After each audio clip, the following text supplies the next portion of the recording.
Hammaga salom do'stlar. Bugungi videomiz obunachilarimiz iltimos qilganidek logoni qanday o'rnatish haqida bo'ladi. Videoni boshlaymiz.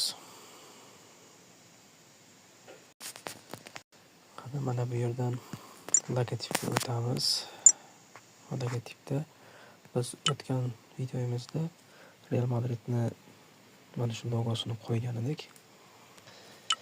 Endi ko'p obunachilarimizda Real Madridda bu logosi bor. Endi sizlarga Telegramda bir botni ko'rsataman. Unda xohlagan klublarda emblemalari, logolari hamda formalari bor. Mana ko'rishlaring mumkin. Xuddi mana shu Kids logoda botni ishga tushiramiz. Xohlasalang klublar, xohlasalang davlatlar. Misol uchun davlatlardan O'zbekistonda mana shu logos chiqib keladi. Endi orqaga qaytamiz. Klublar logosiga kiramiz hamda APL va boshqa ligalar ham bor. Biz La Ligani tanlaymiz. Real Madridning logosini bu qora logosi bo'ladi. Uni kopirovat qilamiz.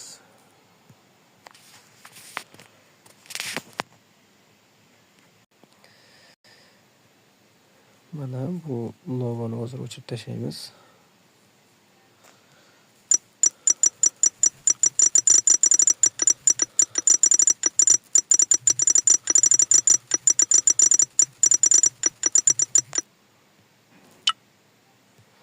Boya kopirovat qilgan logomizni o'rnatamiz.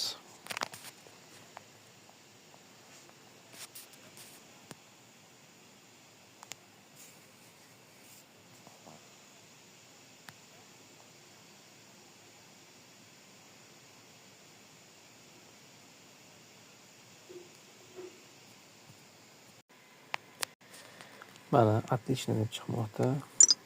Va mana shunday Real Madridning ajoyib logosi bizda. Endi formada ko'ramiz buni. Formada o'zgarmadi, lekin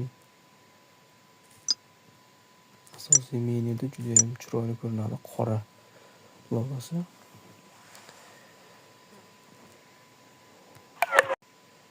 Kimga ana shunday logolar kerak bo'lsa, Telegramda Kids logo bot deb yozasizlar. Mana shu chiqib keladi. Hammaga omad. Video yoqqan bo'lsa like bosib qo'yinglar.